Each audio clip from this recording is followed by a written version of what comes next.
کہ وہ اپنے بزرگوں کی زیارت بھی کرتے ہیں. بعض لوگوں نے ہر بزرگ میں اتنے کیڑے نکال لیے کہ معاشرے سے بزرگوں کو ہی کیا کر دیا ہے, بزرگ ہی معاشرے سے شارٹ ہو گئے ہیں.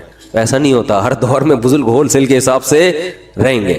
تو خیر, تو حضرت فرمایا کرتے تھے اس کنڈیشن میں اپنے آپ کو دنیا کا سب سے بڑا سیٹ سمجھتا تھا.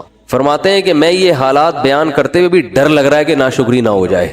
پھر اللہ نے 60 سال کی عمر کے بعد حضرت کو بہت پیسہ دیا, پھر اسٹائل ہی چینج ہو گیا تھا حضرت کا. بھائی جب اللہ نے غریب رکھا ہے تو غریبوں کی طرح, جب پیسہ آیا تو پھر وہ حدیث ان اللہ یحب ان یرا اثر نعمتہ علی عبدہ, اللہ چاہتے ہیں کہ جب اللہ نے کسی کو نعمت دی ہو. صحیح بخاری کی حدیث ہے کہ ایک صحابی کو دیکھا پراگندہ حال, پوچھا کیا تمہارے پاس پیسہ نہیں ہے؟ فرمایا ہاں. تو فرمایا کہ نظر کیوں نہیں آ رہا؟ تو امیر آدمی کی سواری, امیر آدمی کا گھر, امیر آدمی کا لباس اور امیر آدمی کی خوراک, ان 4 چیزوں سے پیسہ جھلکنا چاہیے. سمجھتے ہو کہ نہیں سمجھتے؟ اگر آپ کو اللہ نے خوب پیسہ دیا ہے اور ہونڈا 50 رکھی ہوئی ہے آپ نے اور اس پہ گیس لگوائی ہوئی ہے تو یہ نعمت کی ناقدری ہے, یہ سادگی نہیں ہے. اگر آپ کو پاس ٹھیک ٹھاک پیسہ ہے اور آپ لنڈے کی پینٹیں پہن کے گھوم رہے ہو تو یہ نعمت کی ناشکری. کھانے کے لیے آپ کے پاس ٹھیک ٹھاک پیسہ ہے اور آپ انڈے والا برگر تلاش کرتے ہو, یا تو پسند ہی انڈے والا ہو تو ایک الگ بات ہے, پیسہ ہو پھر بھی انڈے والا برگر کھا رہے ہو, تو یہ قناعت نہیں ہے, یہ سادگی نہیں ہے, یہ کنجوسی ہے. اٹ از کالڈ کنجوسی. اگر آپ کے پاس پیسہ ہے اور آپ بیگم کو بھی ہر وقت کیلکولیشن کر کے نا اس کو حساب لیتے رہتے ہو کہ کتنے انڈے کھائے آج تم نے. بعض لوگ ایسے بھی ہیں کمبخت, بالکل ہی پاگلوں کی طرح زندگی ایک عذاب بن ڈالا ہوا ہے بچوں کو اپنے. ایک خاتون نے بتایا کہ میری سانس نگرانی کر رہی ہے, 2 روٹی کے بعد تیسری کا حساب ہوتا ہے, 2 کے بعد تیسری پکنا کیا ہے, منع ہے. اگر غربت ہے تو بھائی پھر تو اللہ کا بس یہی پھر نعمت ہے اللہ کی, یہ شکر کرو مل تو رہا ہے. لیکن اگر پیسہ دیا ہے تو حدیث میں آتا ہے اللہ یہ چاہتے ہیں کہ وہ نعمت کے اثرات بولو بھائی نظر آئیں. ہاں فخر نہ ہو, غریبوں کو نیچا دکھانے کے لیے نہیں کہ وہاں جا کے کالر اونچر کر کے دکھا رہا ہے میری گھڑی دیکھو, میری بھی گھڑی ہے, ٹھیک ہے نا, میرا لباس اور میرے پیسے, یہ نیچ دکھانے کے لیے تو یہ تو حرام ہو جائے گا, فخر کے لیے حرام ہے. اور اس سے اترائے نہیں آدمی, یہ سمجھے اللہ کی طرف سے بھیک ملی ہوئی ہے, اچھے کپڑے پہن لیے بھائی اللہ نے دیا نا. کسی کو بھکاری کو آپ 3 پیس سوٹ ٹائی پہنا دیں اور اچھا انڈے والے سے ہٹا کے زنگر برگر کھلا دیں, اس کو پیزا کھلا دیں تو وہ کھائے گا شکر کر کے, تواضع پیدا ہوگی, فخر نہیں کرے گا. تو یہ اللہ نے بھیک میں دیا ہوا ہے ہمیں. کسی کو لینڈ کروزر دے دی تو وہ فخر نہ کرے, بولے بھائی اللہ نے مجھے دی ہے, میری اپنی تھوڑی ہے, یہ اس کو رکشا دے دیا, مجھے کیا دے دی, لینڈ کروزر دے دی, تو نہ یہ میری ہے نہ یہ اس کا ہے, تو فخر کس بات کا. تو بس نعمت کو انجوائے تو کرو, غریبوں کو کمتر نہ سمجھے. کیوں نہ سمجھے, ہو سکتا ہے بھائی آخرت میں یہ لینڈ کروزر میں ہو اور آپ کو رکشا بھی میسر نہ ہو, الٹا معاملہ نہ ہو رہا ہو, تو مرتے ہی سب ختم. تو آخرت ہے اصل. تو ہمارے حضرت کیا کرتے تھے, غربت میں, انتہائی غربت میں, حضرت فرماتے ہیں میں یہ نہیں سمجھتا تھا کہ مجھے صبر کا ثواب حاصل کرنا ہے, نہ فرمائے تو بڑا خطرناک ہو جائے گا. جب کوئی ٹینشن میں ہوتا ہے تو ہم کہتے ہیں صبر کرو ثواب ملے گا, ایسا ہی ہوتا ہے نا. تو حضرت فرماتے ہیں اس غربت میں یہ نہیں سوچتا تھا کہ میں صبر کروں گا تو ثواب ملے گا. فرمایا نہ, مجھے تو لگتا تھا اگر میں نے یہ سوچا کہ میں صبر کروں گا تو یہ تو گناہ ملے گا, کیونکہ صبر تو مصیبتوں پر ہوتا ہے, تو اللہ نے مجھے مصیبت میں رکھا بھی نہیں تو صبر کس بات کا.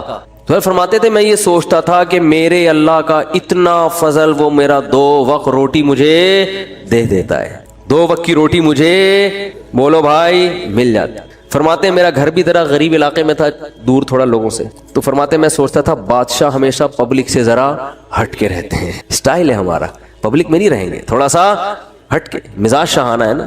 لیکن اس حالت میں بھی ایسا شاہانہ مزاج ایسے رہتے تھے, لوگ آ کے قرضہ مانگا کرتے تھے حضرت سے, وہ سمجھتے تھے بہت بڑا سیٹ ہے کوئی. اور حضرت کو گرینری کا شوق تھا, پودے لگانے کا شوق تھا, تو پودے لگانے کے بعد نا پانی دینے کے لیے وہ نہیں, خریدنے کے پیسے نہیں تھے, وہ نہیں پودوں کو پانی دیتے, وہ کیا ہوتا ہے فوارہ ہوتا ہے نا, کہتے ہیں ہم نے پھر جگاڑ کر کے کیلیں ٹھوک ٹھوک کے ایک اپنا گھر میں فوارہ بنایا ہوا تھا, ٹھیک ہے نا. تو پھر جب اللہ نے پیسہ دیا تو پھر ہٹو بچوں. پھر یہ نہیں کہ دیکھو کنجوس, دیر آر 2 ٹائپس آف کنجوس, یہ دیر آر 2 ٹائپ بہت جگہوں پہ میرے بیان میں آج کل آ رہا ہے, اس سے یاد رہ جاتا ہے. انگلش میں کنجوس کو کیا کہتے ہیں, مائزر, اردو میں کیا کہتے ہیں, کنجوس, اور کوئی لفظ نہیں ہے. عربی چونکہ بلیغ زبان ہے نا, تو عربی میں دیر آر 2 ٹائپس آف کنجوسز. کنجوس لوگوں کی کتنی ٹائپس ہیں, 2. ایک کو بخیل کہا جاتا ہے اور ایک کو شحیح, شین حلوے والی ہے پھر یا پھر حلوے والی ہے, یہ آسانی سے سمجھ میں آتی ہے، حلوے والی ہے آسانی سے سمجھ میں آ جاتی ہے، ہاں بولتا تو سمجھ میں نہیں آ رہا ہوتا. اس کو کہتے ہیں شحیح. بخیل کہتے ہیں اپنی دولت پہ سانپ بن کے بیٹھ گیا، لوگوں پہ بالکل بھی خرچ نہیں کرتا، خود ہی میں لگا رہتا ہے. کنجوس شحیح یعنی شح کہتے ہیں کم بخت اپنے اوپر بھی خرچ نہ کر رہا ہو ہے بھائی. ایک تو ہوتا ہے نا پبلک کے لیے سخی نہیں ہے، سارا بچا بچا کے خود ہی کھاتا رہتا ہے، خود ہی کھاتا رہتا ہے. جیسے وہ ایک کنجوس باپ تھا. یہ قصے جو پہلے سے بیان سن رہے ہیں انہوں نے بہت دفعہ سن لی ہوں گے، نئے نئے لوگ آتے ہیں تو سنانے میں کوئی حرج نہیں ہے. عرب میں نا باپ دادا کی شاعری پہ فخر کا رواج بہت زیادہ تھا. باپ دادا کی شاعری پہ فخر کہ میرے ابا ایسے، وہ کہتے ہیں میرے ابا ایسے. تو ایک شاعر نے اپنے باپ کی سخاوت شاعری میں بیان کی اور مقابلہ جیت گیا کہ میرے ابا ایسے سخی، میرے ابا ایسے سخی، کبھی دسترخوان نہیں لپیٹا گیا ان کا، اور دیگ ہمیشہ چولہوں پہ جلتی رہتی تھی، اور لوگوں کا تانتا. ایسی شاعری کی ہے کہ مقابلہ جیت گیا بھائی. ایک دن ایک بندہ اس کے گھر میں ملنے کے لیے آیا تو دیکھا کہ اس کا جو ابا ہے نا، جس کی سخاوت بیان کر کے یہ مقابلہ جیتا تھا، اس ابا کو دیکھا کہ بکری کے تھن سے منہ لگا کے دودھ پی رہا ہے. اس نے بولا یار یہ آپ کے ابا کیا کر رہے ہیں؟ اس نے کہا اصل میں ابا میرے جو ہے نا، یہ جب گلاس میں دودھ نکالیں گے تو دھار کی آواز سن کے بچے آ جائیں گے دودھ مانگنے، اپنے ہی بچے ابا کے، دوسرے بھائی ہیں ان کے. تو میرے ابا کو یہ پسند نہیں ہے کہ یہ دودھ بچے پئیں، اس لیے بچوں کو آواز آ جائے تو ڈائریکٹ تھنوں سے دودھ لگا کے پئیں. کہہ رہے یہ وہ ابا ہیں جن کی سخاوت بیان کر کے میں نے مقابلہ جیتا ہے. لیکن یہ ابا بخیل تھا، شحیح نہیں تھا. اپنے اوپر تو خرچ کر رہا ہے نا کہ چلو بچوں پہ نہیں کھلا رہا، کم بخت خود ہی پی رہا ہے سارا دودھ. وہ دیسی گھی والا بھی سنانا پڑے گا یار، کیا کرے یار. وہ ایک کنجوس، جلدی جلدی سناؤں گا جو کئی دفعہ لوگوں نے سنا وہ پھر بور ہو جاتے ہیں. ایک کنجوس دیسی گھی لے کر آیا، ڈبہ لے کر آیا تو بچوں سے کہا کہ اس کو کھولنا نہیں ہے، ڈبے سے لگا لگا کے کھاؤ نا، کیونکہ باہر بھی چکنائی ہوتی ہے نا. جب یہ ڈبہ بالکل چکنائی ختم ہو جائے گی نا پھر ڈبہ کھلے گا اندر سے. اسی دوران اس کا سفر ہوا تو اس نے اس خطرے سے کہ ڈبہ بچے کھول نہ لے، الماری میں لاکر میں ڈبہ بند کر کے چلا گیا. ایک مہینے بعد آیا، بچوں سے پوچھا دیسی گھی تو نہیں، ڈبہ تو نہیں کھولا؟ نہیں ابا. پھر کیا کرتے تھے؟ ابو الماری سے روٹی لگا لگا کے کھاتے تھے. ایک تھپڑ مارا ان کو، کہہ رہے کم بہت کچھ دن گھی کے بغیر صبر نہیں کر سکتے. اٹ از کالڈ کنجوس. یہ شحیح نہیں ہے کیونکہ خود تو استعمال کرے گا نا، چپ چپ کے کھائے گا. تو وہ بھی جو بکری کے تھنوں سے منہ لگا کے دودھ پی رہا ہے، کم از کم خود تو پی رہا ہے نا. اور کنجوس کی جو سپرلیٹو ڈگری ہے وہ یہ ہے کہ خود بھی نہ پیے کہ دودھ کم نہ ہو جائے. تھنوں میں دودھ جمع ہوتے دھونے دے رہا ہے یار کہیں کم نہ ہو جائے، پھر دو قطرے نکالے کہیں سوکھ نہ جائے، بس اتنا. تو یہ آج معاشرے میں، پہلے تو ہم ان چیزوں کو لطیفہ اور مذاق سمجھتے تھے، لیکن جب آدمی چلتا پھرتا ہے نا، دیکھو ہم نے تو 8-10 سال علماء کے ساتھ گزارے، پبلک سے ہمارا ریلیشن ہی ختم ہو گیا تھا. جب مدرسوں میں گئے نا تو وہ سارے دوستیاں یاریاں چھوڑ گئی. بالکل ایک علماء صلحاء کے ساتھ بیٹھنا، ان کی سخاوتیں ہم نے اتنی دیکھی ہم حیران ہوتے تھے. جب پبلک میں دوبارہ جانا ہوا نا تو پھر ایک عجیب ماحول نظر آیا کہ یار یہ کیا ہو رہا ہے. تو ہم نے ایسے لوگ بھی دیکھے دوسروں پہ خرچ نہیں کرتے، اور ایسے بھی دیکھے جو اپنی جان پہ بھی خرچ کرنے کے لیے تیار نہیں ہے. بچاؤ بچاؤ بچاؤ بچاؤ. بھائی تو خرید لے گاڑی یار، کیا جا رہا ہے، اچھی گاڑی میں گھوم لے بھائی. تو اچھے لوگ بھی ملتے ہیں. ایک صاحب کا وزن ذرا زیادہ تھا، وہ گاڑی میں 2 سیٹیں بک کراتے تھے. جب بھی بس میں جانا ہوتا نا مجھے کہنے لگے یار میں تھوڑا سا بھاری ہوں تو مجھے چپک کے بیٹھنا پڑتا ہے، تو پچھلی آدھی سیٹ میں لے لیتا ہوں. ڈرائیور سے بولتا ہوں اس پہ 2-3 بندوں سے زیادہ نہیں بیٹھیں گے، میں ڈبل ٹکٹ دیا ہے. مجھے اچھا لگا. انہوں نے کہا یار سہولت کے لیے انسان پیسے کماتا ہے تو سفر تو تمیز سے گزر جائے نا. تو پیسے خرچ کرنا سیکھو اللہ کے بندو.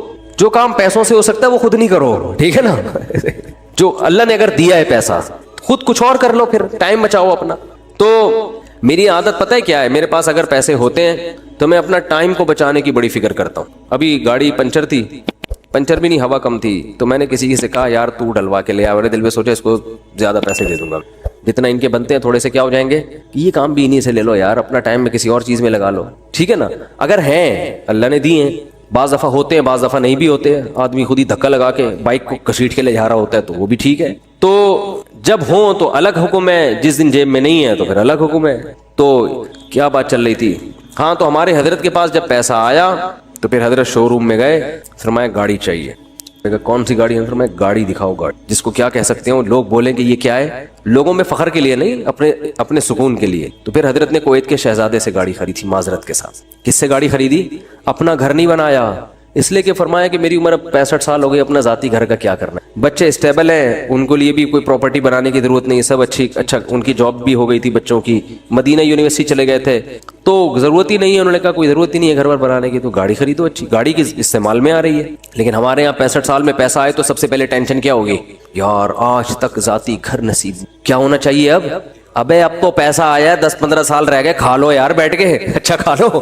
ساری ٹینشن لے کے بحریہ ٹاؤن میں مکان کی فکر میں لگا دے گا. یعنی پیسہ آنے کے بعد ٹینشن ختم ہونے کے بجائے بڑھ جاتی ہے. تو پھر آخر میں جب بہت اللہ نے پیسہ دے دیا تو پھر حضرت نے اپنی اہلیہ کے لیے ایک فلیٹ خرید لیا تھا کہ میرے انتقال کے بعد ان کے لیے پاس کوئی کیا ہو ٹھکانہ. خود نہیں شفٹ ہوئے اس میں کہ میں جب انتقال ہو جائے گا تو یہ یہاں رہ لیں گی. اللہ نے اتنا دے دیا, انہوں نے کہا چلو ایک فلیٹ ان کے لیے لے لیتے ہیں, دنیا سے جانے کے بعد ان کے پاس کیا ہوگا, ایک ٹھکانہ ہو جائے گا. تو آسان زندگیاں ان لوگوں نے گزاری, تبھی جب بھی ان کے پاس جاؤ, جب غربت میں تو بھی خوش, پیسہ آیا تو بھی خوش, ایک جگہ بہت پیسہ ڈوب گیا تو کاروبار میں لگایا تو بھی خوش. اتنی سی کہتے ہیں نا پیشانی پہ کوئی لکیر آ جائے نا کہ اتنا. اور اس دور میں جن لوگوں نے اس کاروبار میں پیسہ لگایا تھا ان میں بہت سے ہارٹ اٹیک سے مر گئے تھے.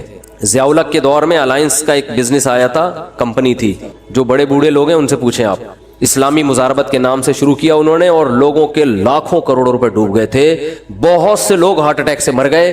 حضرت نے ان کا نام شہدائے الائنس رکھ دی. فرمایا یہ اچھی شہادت نہیں ہے. اللہ پوچھے گا کیوں جان دی, اے اللہ اس پیسے کے پیچھے ٹینشن بہت. تو اللہ کہے گا کم بخت مسافر خانہ تھا, 2 روٹی صبح تجھے ملتی تھی, 2 روٹی. اور ان کو تو مالداروں کو تو جن کے پیسے اتنے ڈوب رہے ہیں تو اور زیادہ لگژری لائف اسٹائل ہوتا ہے, تو زیادہ سے زیادہ گھر بک جائے گا تو کرائے پہ رہ لے. اڑے W11 میں سیٹ نہ ملے تو لٹک کے سفر کر لو یار, کیا جا رہا ہے, سفر ہی ہے نا, آگے اسٹیشن پہ آگے اڈے پہ اتر جانا ہے. اب آپ کو چونکہ سیٹ نہیں ملی, اب آپ گئے ڈرائیور کے پاس, بولے ابے مجھے بس کے نیچے دے کے مار دے یا گولی سے ماروں گا. مسافر خانہ ہے میرے بھائی, بیٹھنے کی جگہ مل جائے بہت اچھا, نہیں تو لٹک کے. دیکھو سفر سمجھتے ہیں نا, تو انگوٹھا ٹکانے کی جگہ مل جائے نا اس پہ بھی لوگ سفر کر لیتے. کنڈکٹر سے بولے تھے تو بس ہٹ جا تھوڑا سا, اتنا سا پاؤں ٹکانے کی جگہ مل جائے بھائی, اگلے اڈے پہ اترنا ہے. ہمارے ساتھ تو ایسا, ہم تو جب آج کل تو میں تھوڑا مشہور ہو گیا ہوں تو کہیں جا نہیں سکتا ایسے, ورنہ W11 کا جو مزہ ہے وہ اب اللہ جنت میں لے جائے تو W11 میں سفر ضرور کریں گے وہاں پہ. اب تھوڑا مشہور ہو گئے تو وہ سب پہچان جاتے ہیں, پھر ایک بڑا مسئلہ ہو جاتا ہے. تو ورنہ ہم نے تو بہت دفعہ ایسے سفر کیا ہے, جا رہے ہیں تو چلو جی سیٹ پہ جگہ مل گئی ٹھیک ہے, نہیں تو پائیدان پہ لٹک کے, نہیں تو پیچھے کھڑے ہو جاؤ, بس چھت پہ بیٹھ جاؤ, انجوائے کرو. کیسا مزہ آ رہا تھا چھت پہ بیٹھے ہوئے جا رہے ہیں. تو کہاں سے کہاں بات چلی گئی. تو جو میں یہ پورا واقعہ اس پہ سنا رہا تھا, ہمارے حضرت کیوں اپنے آپ کو اتنا مالدار سمجھتے تھے, کیوں سمجھتے تھے, اس لیے کہ حضرت فرماتے تھے جو بیسک بنیادی ضرورتیں اللہ نے پوری کر دی, اور بہت سو کے پاس تو یہ بھی نہیں ہے. گھر تو ہے نا سر چھپانے کو, چاہے کرائے پر ہو, ہے تو نا, بہت سے تو روڈ پہ سو رہے ہیں. کیا حالات ہیں لوگوں کے گھروں میں, جا کے دیکھو پتہ چلتا ہے کیسی خطرناک بیماریاں لگی ہوئی ہیں. تو اسلام نے ہمیں, جو میں آیت پڑھ رہا تھا اس میں یہ بتایا کہ تم اس خوش فہمی میں مت رہو کہ جس حالت میں آج ہو ہمیں